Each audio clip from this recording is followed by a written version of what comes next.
Was he at the hospital when she was born? Yes. No, he wasn't. Came, No, he he came wasn't. in the hospital, Your Honor. He and wasn't there when she asked was me- born. He asked me where she was. He put the robe on her and he fed her. Not only that, Cajun, when she was born. You ain't never said that before. When I asked you who's my dad, John Ellis. you is said it. John There he Ellis. is. So now it's a There he is. possibility somebody else might be my dad. Well, you got tested, son. We're gonna bring it out. We'll bring it all out. I'm telling the truth, so let's Judge, bring it on out. Whatever my babies want to know, I'll let you know. I didn't know that. Ms. Jones drags her ex, Mr. Joyner, into paternity court, claiming he got her pregnant and ghosted their 8-month-old daughter, Hazel. Judge Lake lays it out. Mom wants a DNA test, so this man will finally step up, while Mr. Joyner, a self-proclaimed responsible U.S. military veteran, is 100% sure Hazel isn't his. Already bold, you can feel the tension brewing before anyone even blinks. Ms. Jones, you claim the defendant is an ex-boyfriend who got you pregnant and now refuses to do anything for your 8-month-old daughter, Hazel. You and your mother petitioned the court for a DNA test to prove that he is Hazel's father, so he will finally step up. Mr. Joyner, you say you are a responsible U.S. military veteran who would never neglect a call to duty. Ms. Jones explains he's done absolutely nothing. No diapers, no formula, no support, and she's drowning as a single mom. Meanwhile, Hazel really needs her dad, and Ms. Jones is visibly shaking. Trying not to snap, Mr. Joyner calmly admits he hasn't helped and doubles down. "I don't feel like it's my baby, sir." The confidence. You could cut the awkward with a knife. And he's been denying her since birth. Since I was pregnant with her, I've been trying to reach out to him. You know, I got doctor's appointments coming up. Do you want to come? I mean, he just have no interest really since I got pregnant with her at 6 weeks. You've done nothing for Hazel, Mr. Joyner? No, Your Honor, I haven't. Tell the court why. Honestly, I don't feel like it's my baby. Now Judge Lake wants the backstory, and this is where it gets messy. Ms. Jones calls it dating. Mr. Joyner calls it casual. He even says the first night he took her home, he didn't know her name. Not exactly Prince Charming energy. Ms. Jones fires back, reminding everyone they worked together, talked for hours, then had unprotected sex. No protection, no confusion about that part. Talk about messy. I mean, hell, the first night I brought her home, Your Honor, I didn't even know her name. I mean, just to be honest. You say you're in a relationship, Ms. Jones. Yes. He says it wasn't a relationship at all. He didn't even know your name. It was. The first night when I went by his house, his auntie, one of his family members, brought me home from work, and we chilled over here where he lives at. And we talked for a long time, so it's not like he didn't know my name. Then Ms. Jones's mom steps in like, "Oh no, we're not about to rewrite history." She's driving them around, staying at his place, cooking, cleaning, full family vibes. She swears this was a serious relationship. Judge Lake is looking at Mr. Joyner like, "You sure this was casual?" I mean, just look at his face as mom exposes him. Pure, this escalated fast panic drama overload.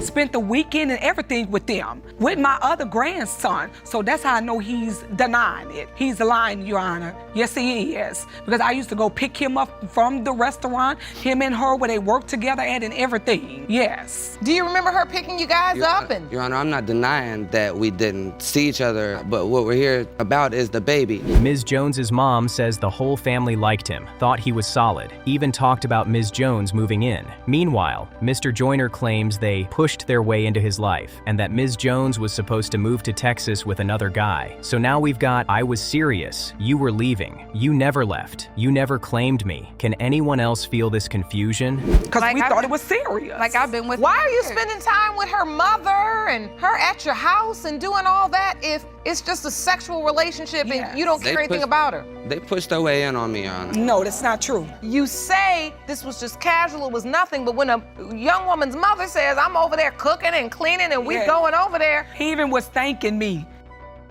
We hit the pregnancy moment. Ms. Jones calls from the hospital. "I'm pregnant." His response? "Don't tell me you're pregnant." Then silence. Then, "I'll call you back." Spoiler, he does not call back. She's left staring at her phone. No response, no support. He insists he needed time to think and that she was sexually active with someone else. Judge Lake is clocking every word like, "Receipts, please." My boyfriend or baby daddy, whatever it was, in 1 week. So as far as I knew, in my mind, I was just gonna, do it with her for a few days and then she was gonna be gone. But and did then I all of a ever sudden- leave? Did I ever leave? Exactly, she never left. No, I was committed to you and only you, so. I never asked her, "Hey, will you be with me? Will you be my..." You have.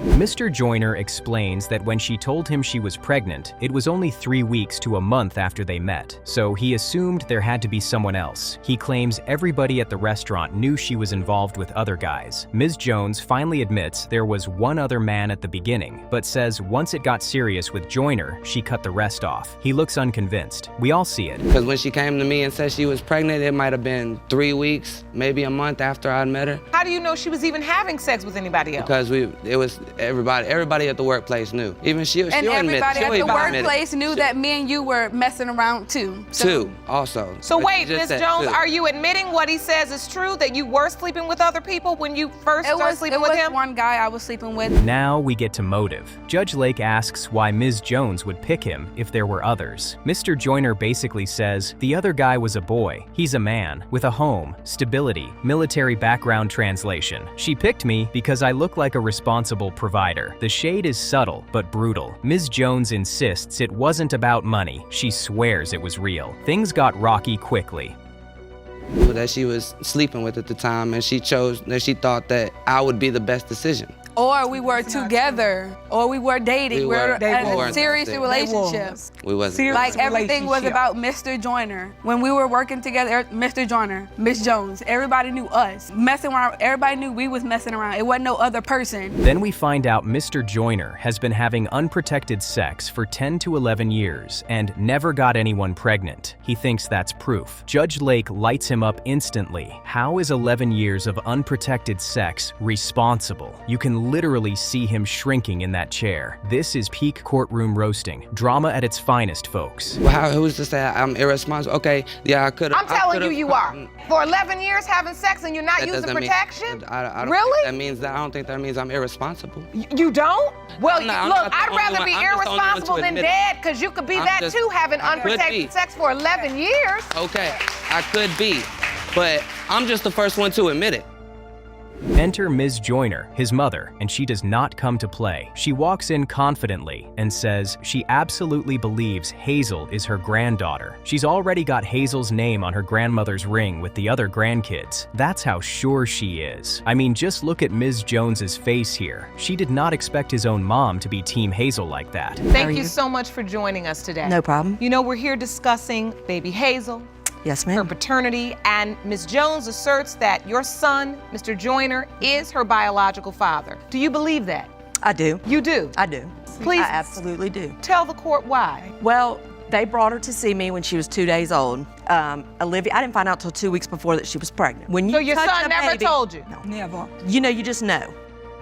Then Mr. Joyner reveals why he's so guarded. He's been through this before. Back in West Virginia, another woman said her baby was his. The child looked just like him. He bonded, his mom bonded, and the DNA said nope, heartbreaking stuff. You can feel the sting as he explains that hurt. Suddenly, his cold detachment makes a lot more sense, even if it doesn't excuse it. And what makes you believe so strongly?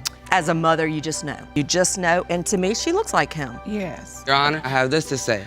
Not too long ago, a couple years ago, in West Virginia, where I moved from, there was another situation just similar to this one right here. The girl said that she had a baby, you know, it was mine, all this. And I mean, this baby looked identical to me. Ms. Joyner isn't letting her son hide behind that story, though. She calls him out for not stepping up, tells him he needs to grow up, and admits neither he nor Ms. Jones has behaved perfectly. At the same time, she confirms she's been helping with Hazel from day one, buying diapers, clothes, filling in the gap. Judge Lake notes the irony. Grandma is doing the responsible veteran work her son keeps bragging about. I mean, she knows Hell she's no, ready for you're me. not responsible I don't know. to have a baby. You know, I mean, You my, no. My little brother, he has 2 of them, and I don't have any yet. It has nothing to do with that, because he ain't got his crap together either. Neither one, I mean, they're both young, I get it, but they're not responsible. Not responsible. Needs to grow up, and denying it is not going to help. You missing every day that you don't. The tension spikes when Ms. Jones challenges the Joyner family about where they were during her pregnancy. Voices rise, emotions spill, and Judge Lake has to restore order. Mr. Joyner finally says clearly he just wants a DNA test, especially after that past heartbreak. Ms. Joyner fires right back that a real man would have paid for it already. Ooh, you could bottle this tension. Because of the situation that's happened before in the past. But who But could you blame wouldn't me? pay for it. You wouldn't pay for it. A man would have paid for it. $700. Just saying. Sorry. No, that's what you're here to do. I mean, that's what you're here to do. That's the facts. I agree. I mean, when you say in open court that you are a responsible military veteran, and you said she saw you from a mile away. Judge Lake goes straight for the jugular. If you're such a responsible man with a stable life, why didn't you pay for the test? Why leave it hanging over a baby? Mr. Joyner complains about the $700 cost and suggests she should have gone through the state. Meanwhile, Ms. Jones's mom explains how they struggled while Ms. Jones tried to raise Hazel and her other child. No laughing there. That's pressure. Go through the state and all this, all this could have been done buku long ago. When Hazel was born, I was on the internet. And I was keeping Hazel while she was working at night. She has another child. So she is trying. She is a single mother. She is young. She don't know. He's a little older, should have enough sense to do it. So, Ms. Jones, was it unprotected sex with the other person or protected? It was protected. We circle back to the key question, other partners. Ms. Jones admits the other guy was protected sex. With Mr. Joyner, it was unprotected. Judge Lake breaks down the conception timeline, the dates, and Hazel's age. The math is mathing suspiciously in one direction. You can see Mr. Joyner shifting, trying to hold on to his certainty, while everyone else is staring at Hazel's face like, come on now. Conceived in a window of time when she was only sleeping with you, then you're the only possible father. I am 100% positive. I am But not you're the only one I was in having that sex window. In that window, when she said I'm pregnant, when you go take it back to when she could have gotten pregnant, in that window, I was not the only one. My contraceptive date was February 4th when I went to the doctor. Judge Lake makes it clear the only way to end this chaos is science. She calls for the envelope. The entire courtroom goes quiet. Ms. Jones is clutching her emotions. Mr. Joyner looks like he's bracing for impact. Both mothers are locked in. Cue the drum roll. This is that moment where you lean all the way in, because whatever comes next is going to change Hazel's life forever. In the case of Jones versus Joyner, when it comes to 8-month-old Hazel Jones, it has been determined by this court. Mr. Joyner, you are the father. Yes. The results are red, and the reaction is immediate, raw, emotional, impossible to ignore. Faces change, tears well, defenses crack. Judge Lake delivers a powerful reality check about lost time, responsibility, and the urgency of stepping up when a child is involved. No matter what those papers say, this courtroom message lands heavy on everyone watching talk about a life-altering moment. Protecting yourself. It was almost probably a defense mechanism, like I'm just not buying in until I know. Yes, Your Honor.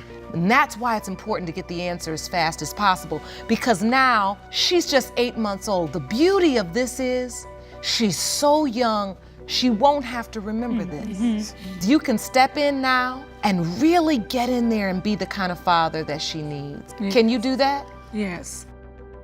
Imagine being a teenager, holding your baby in court while two grown women argue about who raised their child better. That's exactly what Destiny faces today. Her mom, Ms. Sism, is convinced 17-year-old Anthony Taylor fathered baby Osiris. Anthony's mom, Ms. Riley, says, no way. Judge Lake calls it straight. Babies having babies. Tension's thick already. Grab your popcorn. Babies having babies, teenagers. This is upsetting. With that said, Ms. Sism, you and your teenage daughter, Destiny, are here to prove that Anthony Taylor is the father of your daughter's 8-month-old son, Osiris. Is that correct? Yes, Your Honor. Ms. Riley, you stand before me claiming that you are 100% positive your son is not the child's father. Right from the jump, Ms. Sism's in tears. She says she's here for her grandson, not herself, because she lost her own dad young. Destiny agrees. Anthony is the father, but Ms. Riley's sitting there, side-eyeing every word, looking like she's waiting for her turn to explode. You can feel that mother vs. mother energy boiling.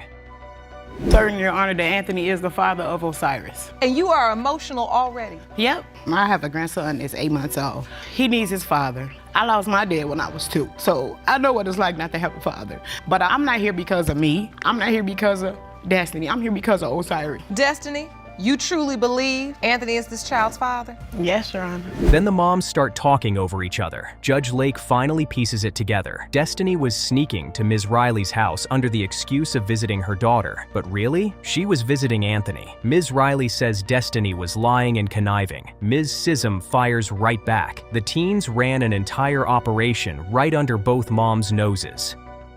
That's a lie, Your Honor. My son was going to school. How you gonna tell me what's a lie? Because, Your Honor, they was having sex in her house. You didn't even care when your daughter what was type there. of parent is she? If she gonna tell them, your daughter was there. she told You them. did the same part. She told Hold them on, to use hold on. protection.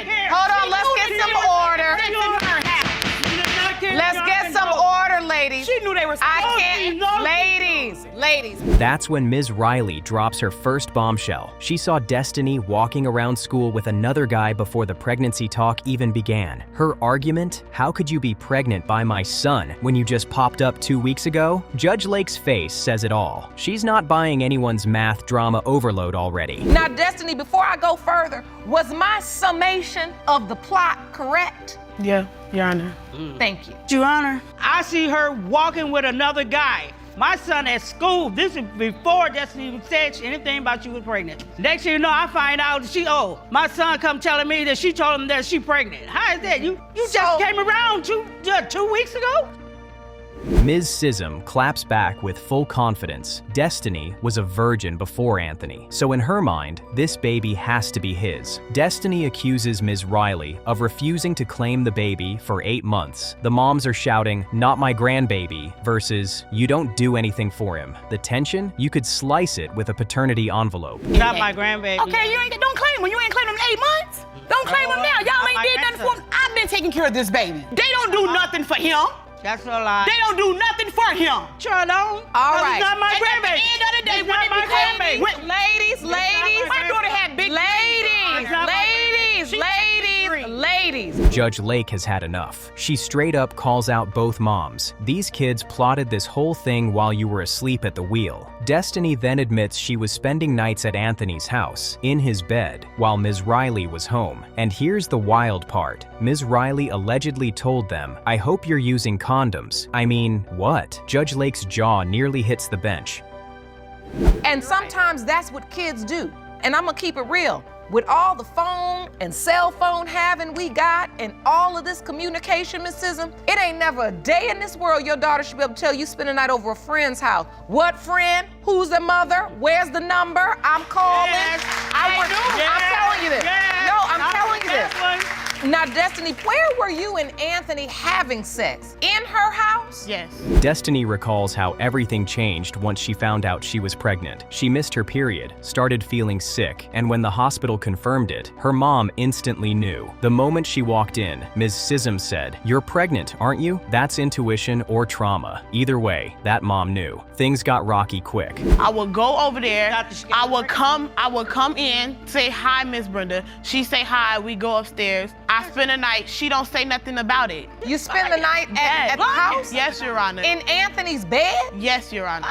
Well, wait a minute, Miss Sism, where did you think she was? Over her friend's house. Her daughter is another friend. I even asked Destiny. Now comes the haunting confession. Destiny says Anthony told her to keep the baby because he didn't feel safe in the streets. He wanted her to have his baby in case he was killed. A 17-year-old boy making life and death decisions like he's living a movie Judge Lake's face? A mix of heartbreak and disbelief. But we don't know if it's Anthony baby or not. At first, Anthony, he didn't want Osiris. He said, we should wait. And then he was washing dishes. He was like, we should just wait to have a baby because I'm not stable. Like, you got a job, but I don't, and I don't want you to be the only one taking care of him. So we go upstairs, we talk more about it, and he said, you know what? I don't feel safe in the streets. Destiny explains that Anthony felt like danger was following him. He wanted to leave something behind. Ms. Sism cries, saying she ended up hospitalized for 2 weeks after learning her teenage daughter was pregnant. Ms. Riley snaps back that Ms. Sism should have parented better. The courtroom turns into a verbal cage match. I broke down, I have a nervous breakdown. I had to be in the hospital for 2 weeks. Oh my goodness. Because my baby having a baby. Because you wasn't being a parent. During the No, pregnancy, you's a is dumper. Anthony with you? Yes. He came to appointments with you? Yes. And when the baby was born, was he at the hospital? There, Anthony yes, was we were there. all He there. did. He cut the I still don't beard, think he it's cut his the baby. cord and I everything. still don't She think- even came without nobody inviting her. Then we move into the hospital drama. Anthony supported Destiny through labor, even cut the umbilical cord. But when Ms. Riley showed up to see her grandbaby, security escorted her out. Ms. Riley swears it was a setup. Ms. Sissom insists she was protecting her daughter from more chaos. Judge Lake looks so done. Anthony's participated in the birth. Yes, he The has. day of the birth comes. Because they Ms. put me at No, the- hold on. Yes, he has. I'm getting to that part. Okay. So, Ms. Riley, you and your daughter come up because you say, since they're saying it's Anthony's baby, Yeah. this is my grandchild, let me go up there for the birth. Right. She has me removed out the I sure hospital did. I sure so did, she can Your get my Honor. son to No. sign this.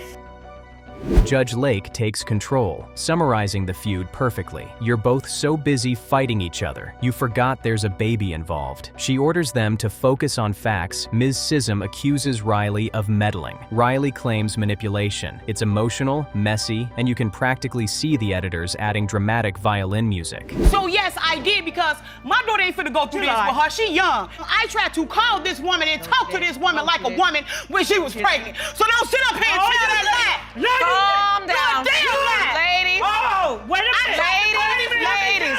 I just moved. Ladies, Come on. hold on. I'm trying to get your point, and now I get it from your perspective. Now, Anthony finally enters the courtroom. He's calm, soft-spoken, and nervous. Judge Lake asks if he believes he's the father of Osiris. Without hesitation, he says yes. And when she asks why, his answer floors everyone, because he took Destiny's virginity and made a promise. A teenager talking like a man with a mission. Anthony, we have had a heated court session today concerning Osiris. Look at me when I'm talking to you. Do you believe you are Osiris's biological father? Yes, I do. You do believe that? Yes. And tell me why. Because I picked Destiny and I took her virginity. Anthony opens up more. He's lost people close to him. He's seen danger, and he didn't want to die without a legacy. So he asked Destiny to keep the baby, a piece of me that'll live on. Judge Lake's expression softens, but she doesn't let the seriousness slide. She calls it what it is, a tragic mix of fear, trauma, and immaturity. I wanted a baby because I feel like one day it was gonna be time for me to die. And I wanted just like another seed in this world. So I decided to have a baby. And I believe you telling the truth. And even if your rationale weren't necessarily truly indicative of what your future is, Ms. Riley tears up, explaining she only pushed for DNA testing so Anthony could know the truth, once and for all. Judge Lake asks if she believes her son's story changes anything. Ms. Riley says no, she still wants proof. And you know what? She's right. Everyone's hearts are on display, but facts still matter. What's for the DNA? That's all I ever wanted to know, so my son can have a life. but now that he's testified that he truly does believe he is Osiris's biological father, does that change your mind? No. Destiny, we're gonna go to the results soon, but before I do, when your mom talks about you wanting to be a pediatrician and a lawyer, and you having these huge dreams for your life, Judge Lake turns to Destiny with tough love. You had dreams of college, of becoming a pediatrician, and now you've taken on a lifetime responsibility. Destiny can barely hold her tears. Judge Lake tells her, you don't give up your future to make someone else happy. You can hear the audience shift in their seats. It hits deep. you make yourself happy. Just because somebody asks you to do something for them, you have to consider whether that's in your best interest. Do you understand? Yes, Your Honor. We're here now. Osiris is here now. You all are kids. You all know what the world you're doing. The rationale is so irrational, it's scary. Judge Lake reminds everyone that Osiris deserves stability, not drama. She verifies that Destiny never slept with anyone else during the window of conception. Destiny confirms, and the entire room goes silent. Then the judge calls for the envelope. Everyone straightens up. You can feel hearts pounding in that courtroom. Cue the drum roll. I get the reason, but the immaturity and the lack of understanding in which you approach this entire situation, you all, we gotta do better. And truly, we still don't know definitively if this is his biological child. Are there any other possible fathers until I get these results? No, Your Honor. Ron, the envelope, please. Yes, ma'am.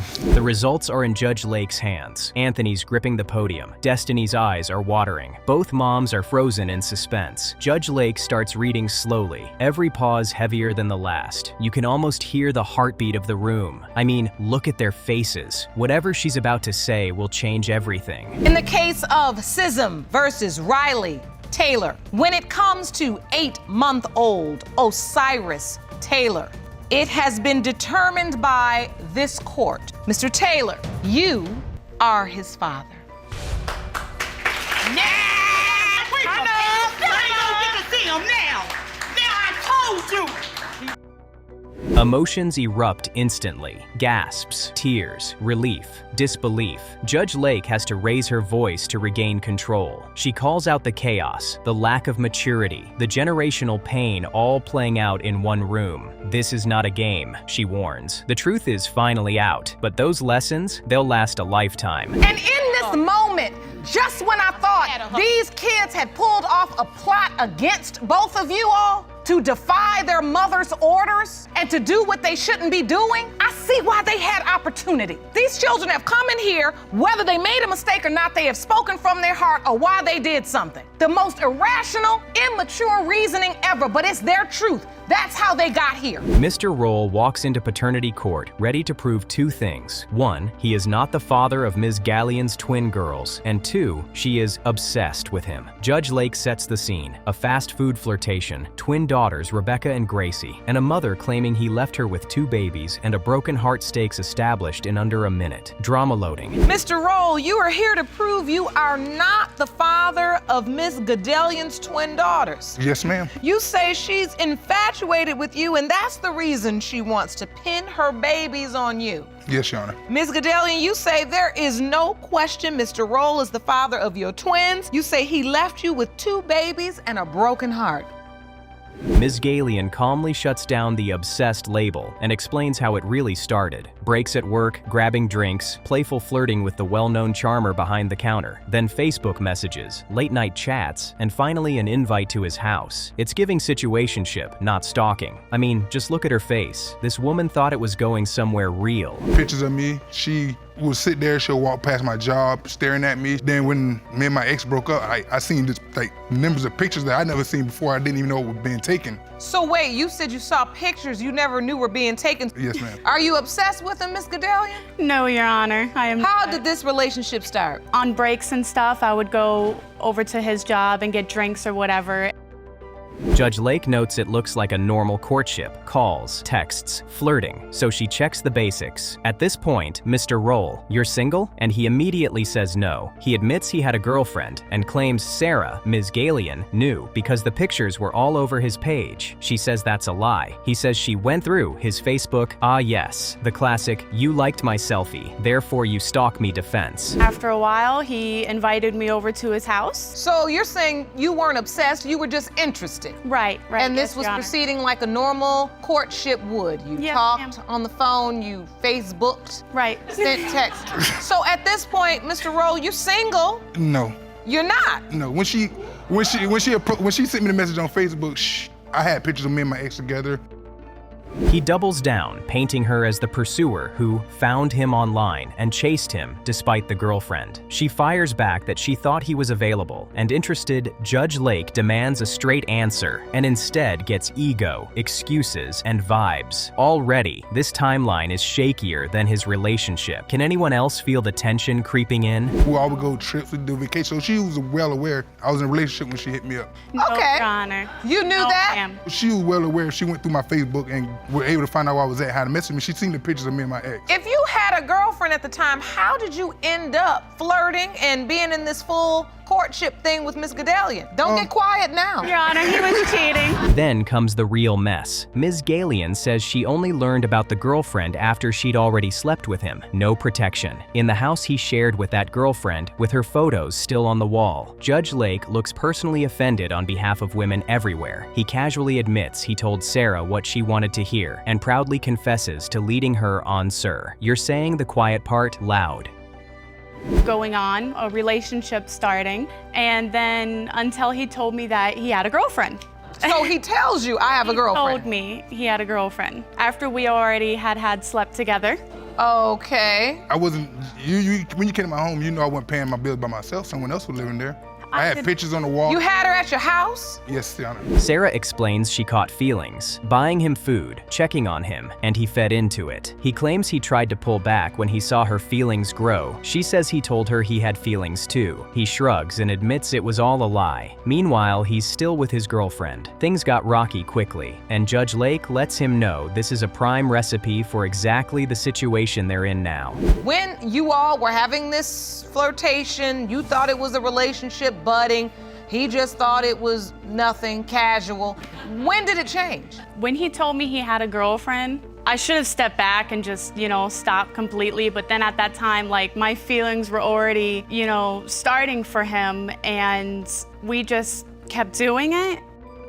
Then, pregnancy enters the chat. Sarah asks him hypothetically what he'd do if she were pregnant, and he says it would ruin his life. When she finally confirms she is, he goes into instant denial mode. He talks about having 2 kids already and not wanting more, like biology cares. Judge Lake hits him with that iconic, "But you were having unprotected sex," and his face says, "I did not think this through." Do what we were doing, I wasn't gonna leave the girl with for her. It was just, I told her what the situation was, and she, in my mind, she understood what was going on. Then when she started catching feelings, and I know she would catch feelings because she would buy me things, bring me food to work, and I see that she would catch feelings, I tried to step back, and then next thing you know. Your Honor, he knew that I was catching feelings for him.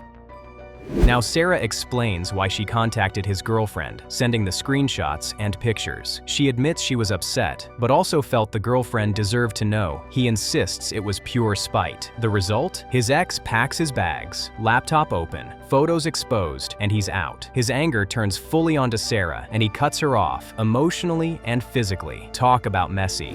Even after she broke me and my ex broke up, she continued to send pictures of that she's taken to my ex. She even continued to talk to her. You sent her the pictures, Ms. Gadalian? That was after I found out I was pregnant, and I asked him, I said, "What would you do if I was pregnant?" And he said it would ruin my life. Judge Lake refocuses. Once he knows about the pregnancy, does he ever truly step up? He claims he doubts the twins are his because Sarah was still legally married, and he heard rumors she was with other men. Sarah clarifies. She was separated and in a long divorce. She denies sleeping with anyone else during the conception window. She does admit she once lied in anger about another man, and Judge Lake clocks instantly how that poured gasoline on his doubt. I wasn't ready to have no kids. I ain't want no more. But you were having unprotected sex? Yes, Your Honor. With someone other than your girlfriend? Yes, Your Honor. And telling her that you had feelings for her? Yes, Your Honor. Okay, that math don't add up. It don't. That's recipe for baby making. Let me make sure I'm on point with the facts. You find out you're pregnant, you tell him. We shift to the twins' arrival. Judge Lake asks if Mr. Roll was at the birth. Sarah says no. After being told repeatedly to leave him alone, she stopped trying. She confirms another man was there, at the hospital, cutting the umbilical cord, signing the birth certificate, giving them his last name. Roll claims that alone proves they aren't his. Judge Lake is like, "No, sir, that proves you disappeared." No, she needed to know that. So at that point, you were filled with guilt? Yes. She needed to know what was going on. He needed to step up to the plate and tell her, but he never was gonna tell her. I was gonna tell her, but you just cannot force me to do something that I wasn't ready for. So when you found out she sent the pictures over and now your ex knew about this, Sarah testifies she even asked Roll if it was okay for the other man to sign, and he basically said he didn't care. Now in court, he flips it into, well, she was married, so that's between her and her husband. Except plot twist, the man on the birth certificate isn't the husband. It's Mr. Taylor, the boyfriend who stepped up. You could see Judge Lake mentally circling unprotected sex with another man's wife, but now it's their problem in red ink. So I'm sure that it was out of spite somewhat. But regardless, at this point, when you find out she's pregnant, your ex has been informed, do you think you're the father at this point? No, because she was married. What? Your Honor, I was in the middle of a divorce. Layered on top of that, Roll brings up being Bahamian and claims the twins are too light and don't match his family, talking about hair texture and skin tone like he's doing a Punnett square on live TV. Judge Lake shuts that all the way down, reminding him babies come in every shade and no one in his family slept with Ms. Galian, so their features don't prove a thing. Drama overload, science edition. So, Mr. Roll, your point is she wasn't completely divorced, so she may have still been having sex with her husband. And I was told she said slept with someone else, so like, in my mind, I'm sitting there like, it can't be mine. Where did you hear that? From people I work with, and also people that works, and the part that she worked at also. Had you slept with somebody else? No, Your Honor. That's when Judge Lake calls for the man whose name is actually on these babies' documents. Enter Mr. Taylor. He walks in calm, stands next to Sarah, and immediately the energy changes. He explains he knew there were rumors. He knew there was doubt, but he chose to be there anyway. He signed the birth certificate, gave the twins his last name, showed up at the hospital, all because someone needed to. After a while of trying and trying and trying to get somebody to be there, and they keep telling you to leave them alone, eventually you just leave them alone. In my mind, as another man on the birth certificate, another man was there for the birth, another man cut the umbilical cord. So in my mind, these are not my kids. If they were my kids, I would have some part. You would have reached out to me at some point in time. Hold on now, that's an important fact. Mr. Taylor breaks it down beautifully. Where he's from, you don't lay down with someone casually and then run when there might be kids. You understand babies can happen. He says it was never about the drama between Sarah and Roll. It was about Rebecca and Gracie having a father. Meanwhile, Roll tries to jump in like, you didn't know what was going on between us, and Taylor shuts that down with pure, focused maturity. So you can go and have unprotected sex with his wife, but then when she gets pregnant, it only has to deal with him. Your Honor, he knew it wasn't my husband at the time. We all worked in the same building. My husband worked in the same building. My boyfriend worked in the same building as me and Mr. Roll. Well, Ron, ain't this all in the family? Judge Lake points out what we're all seeing. Taylor looks at those twins with real love. Roll can barely look at them. Taylor talks about including his mother's name, how important that is to him. You can feel how invested he is. This isn't just paperwork. This is identity. Talk about heartbreaking stuff if this doesn't go his way. Well, now you infused doubt. Like, even more doubt into the picture. It's like throwing gas on the fire. Let's be clear. But I will say, if it was any little point that he could have been checked in, you gave him a reason to check out then. You know, I'm Bahamian. And the babies came out way too light. Listen, they come in all shades and colors. But how can you just look at the children and say, I got 15. Sensing the emotional collision coming, Judge Lake signals that it may be time for results, but not before giving everyone a chance to speak. Roll jumps in first, saying that if Rebecca and Gracie are his, he can be the only man they need, thanking Taylor for what he's done, but making it clear he plans to take over confident is one word for it. The side-eye in that room is strong. Head full of hair, babies, and when these kids were born, it wasn't like that. Had anybody else in your family slept with Miss Gadalian? I mean, I'm not being funny. Because if not, her DNA was not involved, so that can't be a predictor of what these children are gonna look like. I think we need to meet the man that's on the birth certificate. Taylor responds that he doesn't want the girls to lose his last name, his bond, his place in their lives. Roll fires back that Taylor's name is coming off those birth certificates if the twins are his. Now it's turning into a pride war. The man who stepped up versus the man who might share their DNA. Judge Lake is visibly over the ego contest and drags it back to the twins' stability. These beautiful children when they were born, and you were also at the hospital when Miss Gadalian delivered. I was. Me and Sarah had built a relationship. I knew she was pregnant. Obviously, I knew they weren't mine. There was rumors that say they were Willie's. There was rumors saying that they weren't Willie's. After our relationship built, I didn't care. I just knew that the man wasn't around.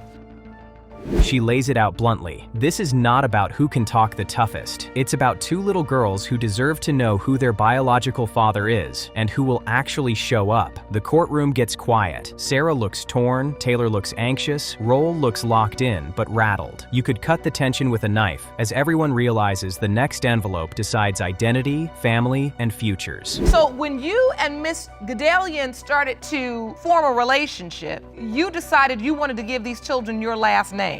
I did. Where I come from, you don't lay down with a woman without protection or anything like that.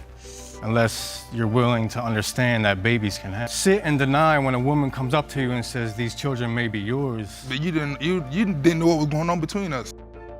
Finally, Judge Lake asks Ron to hand her the results. That envelope appears like it's made of pure stress. She reminds everyone these answers are definitive. No more rumors, no more Facebook wars, no more hiding behind "I heard" or "someone said." Roll stares straight ahead. Taylor clenches. Sarah's eyes are glassy. Cue the drum roll in your head. If there are mines, I'm the only man that they need in their life. I appreciate what he did, but I can do it all myself. Anything else you'd like to add, Mr. Taylor, Ms. Gedalian? I don't want them to lose my last. All right, it's coming off their birth certificate, they're mine. Were you denying them or are they yours? Ain't nothing you can do about it. Confused. Judge Lake opens the envelope and begins to read. In the case of Roll vs. Galian, when it comes to 5-month-old twins, Rebecca and Gracie, and the entire courtroom freezes. No one breathes. No one blinks. Every lie, rumor, receipt, and late-night message has led to this exact second. I mean, just look at their reactions. The fear, the hope, the panic.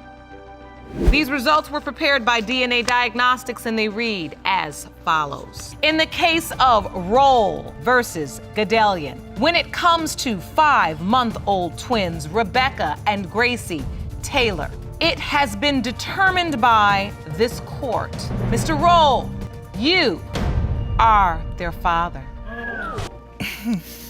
Imagine walking into paternity court after 26 years of chaos, armed with a daughter, a child support claim, and a closet full of secrets. Literally, Ms. Jackson says her ex, Dwight Brown, is the father of her daughter Tanika, while Dwight's wife insists that's impossible. Between love triangles, lies, and one very awkward closet scene, this case is about to get wild. Ms. Jackson, you've dragged your ex-boyfriend to court to prove he fathered your 26-year-old daughter, Tanika. Yes, Your Honor. You claim he's denied her since birth because you were caught in a love triangle with him and his wife. That's a lie, Your Honor. Yes, Your Honor. 1 week ago, you reopened your child support case in which you state Mr. Brown owes you $20,624.08. Yes, Your Honor. Judge Lake starts by laying it out plain. Ms. Jackson wants $20,624 in back child support, claiming Dwight's been denying Tanika since birth. Dwight and his wife argue that he was on the road for months when the baby was conceived. Tanika's face says it all. She's tired of being caught in a lifetime of their drama. Ms. Brown, taken care of. Your entire life you were told that Mr. Brown was your biological father? Yes, Your Honor, I was. Well, by Mr. and Mrs. Brown, they told me different stories that might not be my father, but my mother always told me that. And so why, after all these years, why do you reopen the child support case? Because my husband don't want her. When Judge Lake asks why Ms. Jackson reopened the case after all this time, she fires back. Because they've been denying my daughter for 26 years. Ms. Brown jumps in mid-sentence, shouting, "That's a lie, Your Honor. The courtroom already feels like Thanksgiving dinner gone wrong." Brown. I asked him who she was. He told me if she was just a friend. So he came back to the club. That night? That night. We danced, we partied, and then we went to the apartment. Is that an apartment? Not mine. No, that's a lie. That's it was a lie. apartment, Your Honor. It wasn't my Whose apartment? It was their apartment. Ms. Jackson explains how it started. She met Dwight at a club. They danced, he said he'd be back, and he did. Only problem? He came back with his wife. He told Ms. Jackson she was just a friend. Fast forward to that same night, they partied, ended up in an apartment, and had unprotected sex. And right then, Ms. Brown walks in. Cue chaos. Did you ask him why was she coming over here then while I'm at your apartment? That was my apartment, Your Honor. No, I didn't. So, Ms. Brown, what happened? Me and Dwight was having problems. It was much later when I caught her in the house with him. The first time I caught them together was at the club. Like I couldn't find him anywhere. So I walked around the parking lot looking, he wasn't out there. He wasn't in the club. Ms. Brown takes over the mic with her own version. She says she found Dwight missing from the club, searched for him, and heard noises from the bathroom. When she forced the door open, boom, there he was with Ms. Jackson. Ms. Brown calmly told Ms. Jackson to leave, then jumped on him. And if that wasn't enough, months later, she came home, opened her closet, and found Ms. Jackson standing naked inside. So at that point, I had sliding walk-in closets. I heard my closet door slide open. You could hear it? Yes, ma'am. And I heard somebody grab the bed and went in the closet. I said, oh no. When I got inside, I went right to the closet, Open the door. She standing up there naked. Judge Lake's face is priceless. This is officially Caught in 4K, the Closet Edition. Ms. Brown says she knew Dwight was still seeing Ms. Jackson after that, but claims Tanika isn't his child. She insists she and Dwight were living together the whole time. The tension is thick enough to need its own attorney.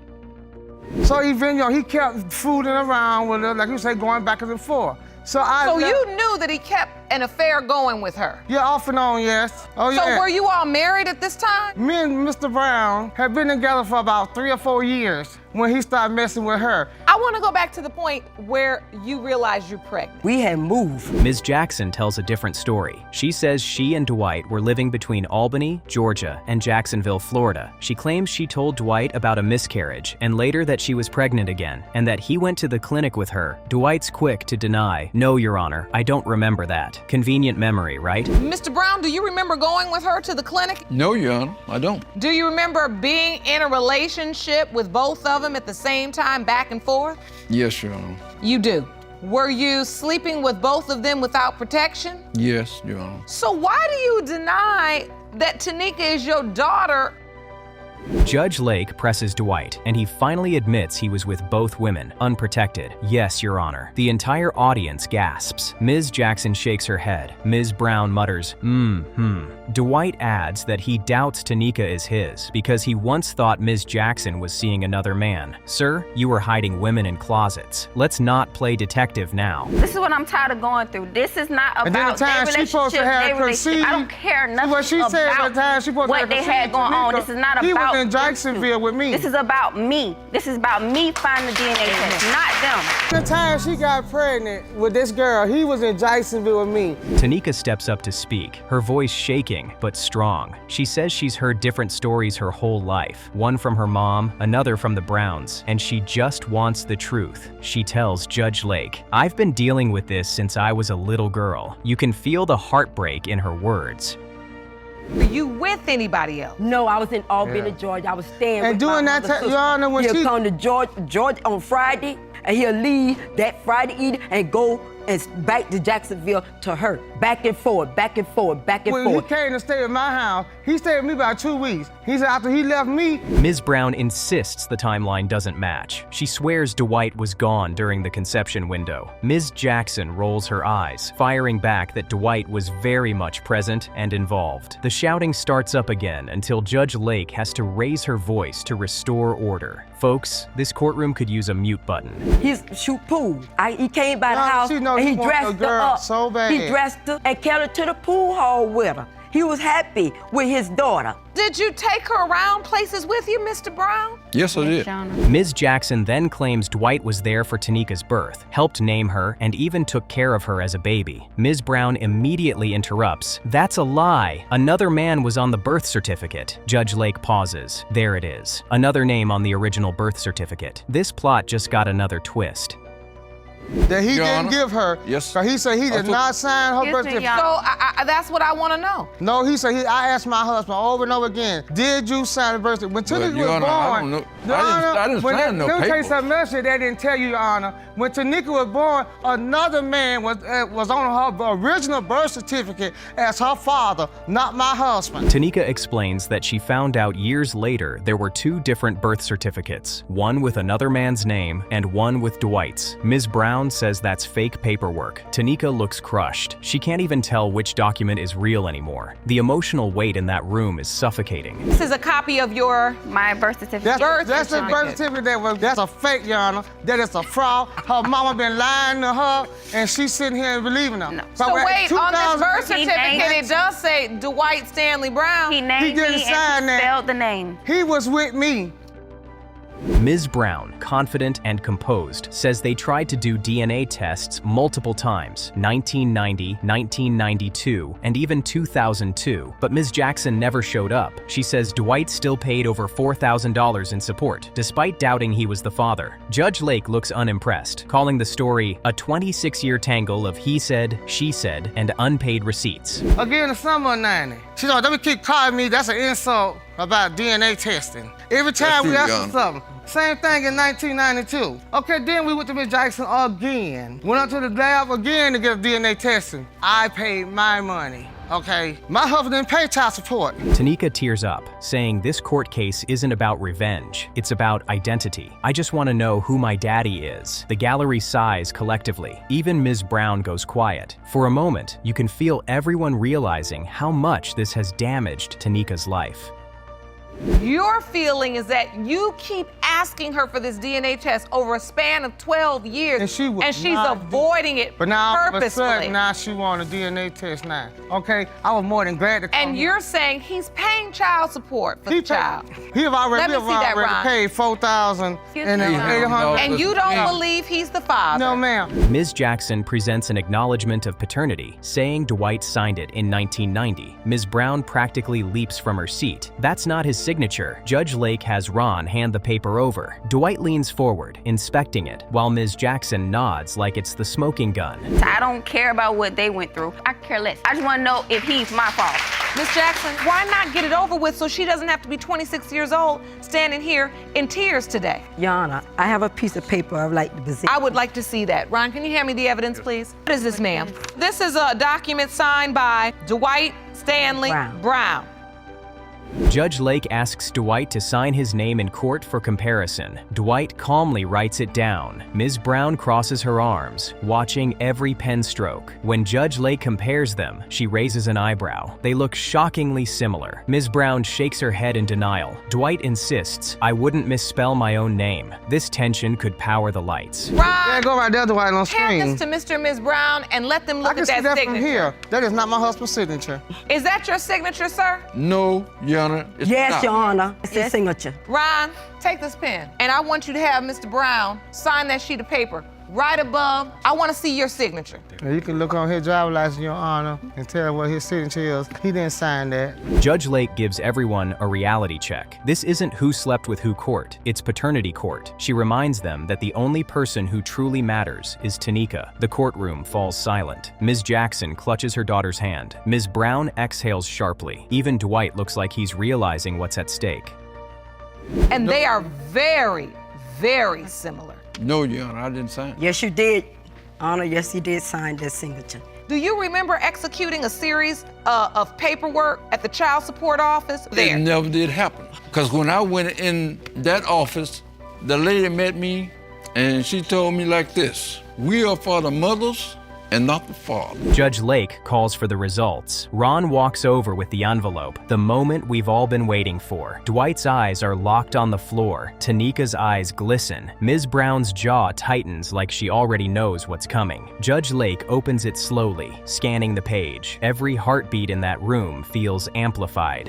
When you acknowledge my husband said paternity, he has never signed Yes, any Your Honor, documents. yes, he did. And I believe my husband. Then But your I know what husband kind of lied, woman Miss then. Jackson He is. lied to you. And I will stick by my husband, and I He lied believe to what you. my husband said. but Miss Brown, let me ask you this, because you keep saying this woman, this kind of woman, this kind of woman, this kind of woman. It's your husband's kind of woman. The tension is unbearable. Ms. Jackson grips Tanika's hand tighter. Dwight looks up at last. Ms. Brown is frozen. Judge Lake looks at the paper, then lifts her eyes toward Tanika. In the case of Jackson versus Brown, she pauses. The entire courtroom holds its breath. In the case of Brown versus Brown, when it comes to 26-year-old Tanika Brown, it has been determined by this court. Mr. Brown, you are her father. Thank you, Jesus. Mama ain't got the law. Ms. Murray did not come to play. She's here in paternity court claiming longtime club customer Mr. Lee is the father of her 14-month-old daughter, Winter, and she wants him to finally step up. Judge Lake lays it out. One alleged one-night stand, 6 other kids, major denial, and a whole lot of attitude. From the jump, the stakes are high, emotions are raw, and the tension is already brewing. Ms. Murray, you are here today to get Mr. Lee to stop denying that he fathered your 14-month-old daughter, Winter. You demand he man up and own up to his responsibility after today's DNA test. Is that correct? Yes, Your Honor. Mr. Lee, you had a one-night stand with Ms. Murray before her pregnancy. Seconds in, Ms. Murray calls Mr. Lee a deadbeat, says he's done absolutely nothing for Winter, and points out he's only seen her once in 15 months once. You can literally see Judge Lake's eyebrows go up like, "Sir?" Mr. Lee fires back that she's trying to pin a baby on him because he's a good guy and good father. I mean, the courtroom silence after that line says everything. Well, basically, Your Honor, Mr. Lee is a deadbeat. He has not done anything for Winter. That's ludicrous. I have 6 other kids. Exactly. And I am not the father of her baby. She wants this because she's trying to pin this baby on me because she know I'm a good guy and I'm a good father. You're not a good anything. You're a deadbeat. You barely take care of them 6 kids that you got.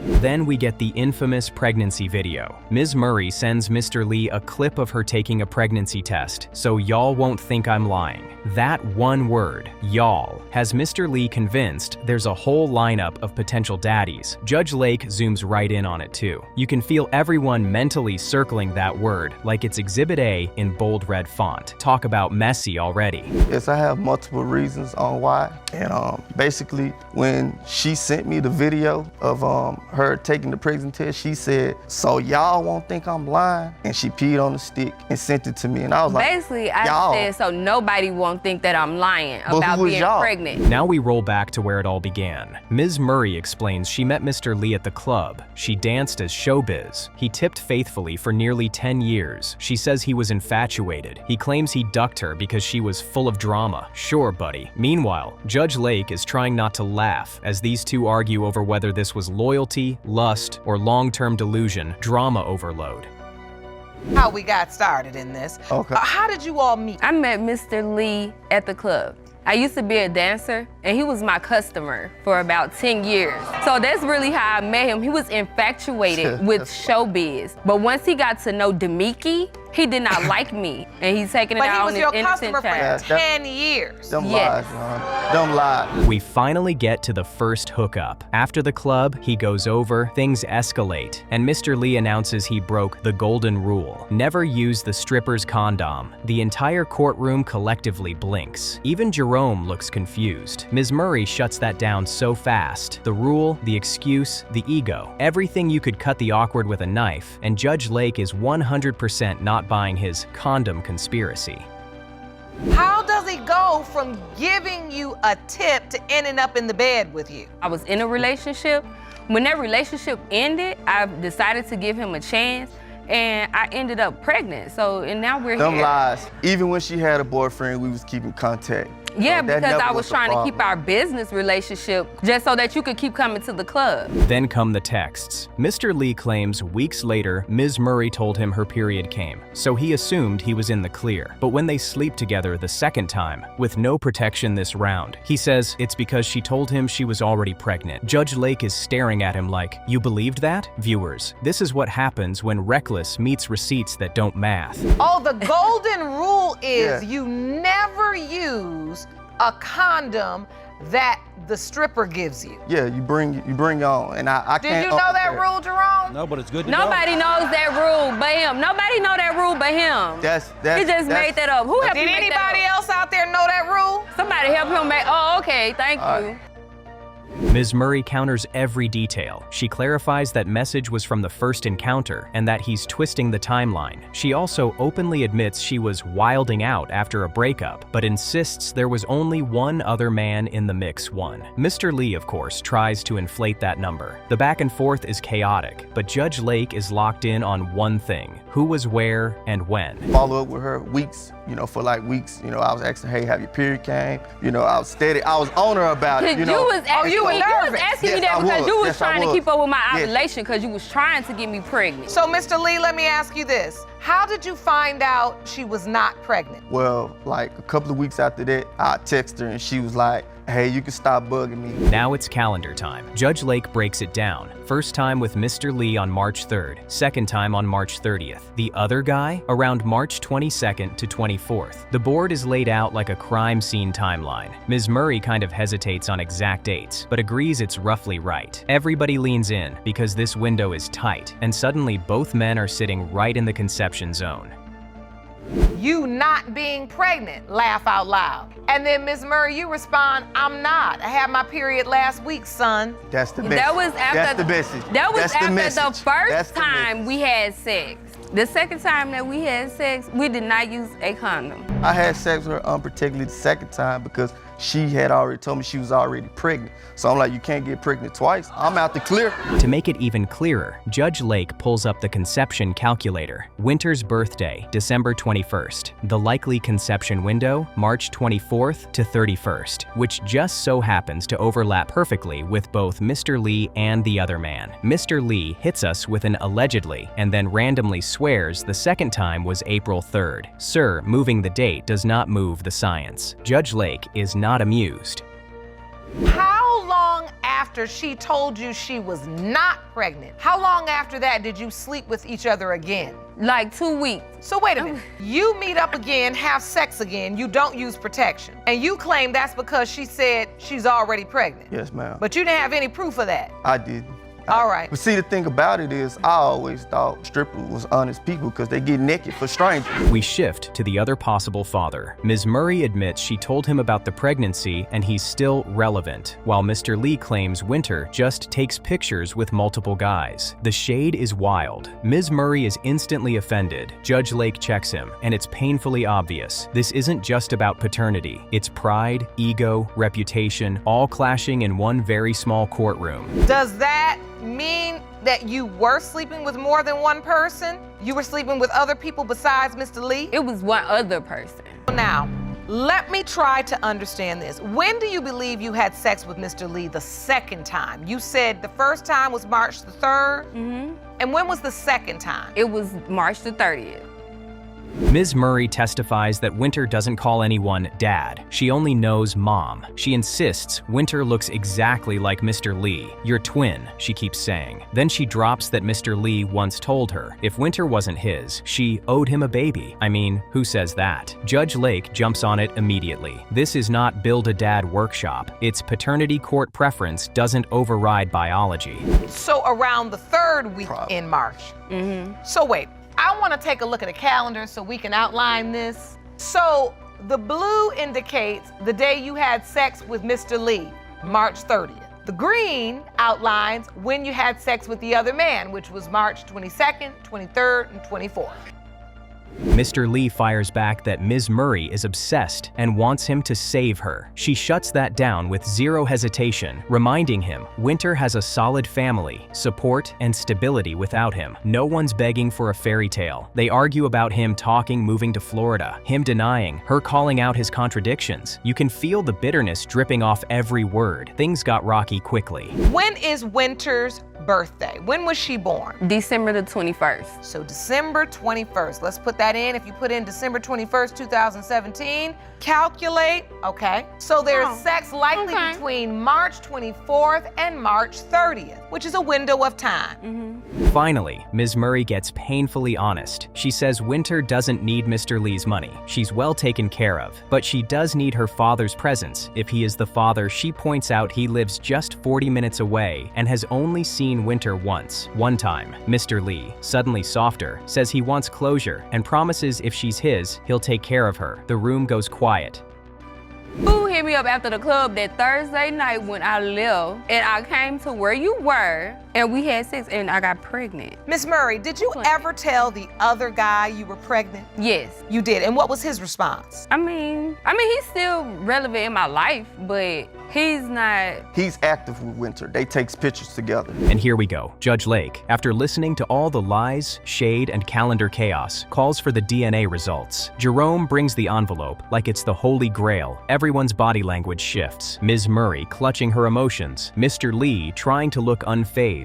Winter completely unbothered. Cue the drum roll in your head, because everything we've watched for the last 10+ minutes comes down to this. So are you going based on looks, the window of conception? I mean, why are you so certain? The window of conception, and even after I told Mr. Lee that it could have been another possible father, he told me that if she wasn't his, I owe him a baby. Who says those type of things? You said that I owe you a baby, so you want to have a baby with me. Your Honor, you want a baby by showbiz, but you don't like Demiki.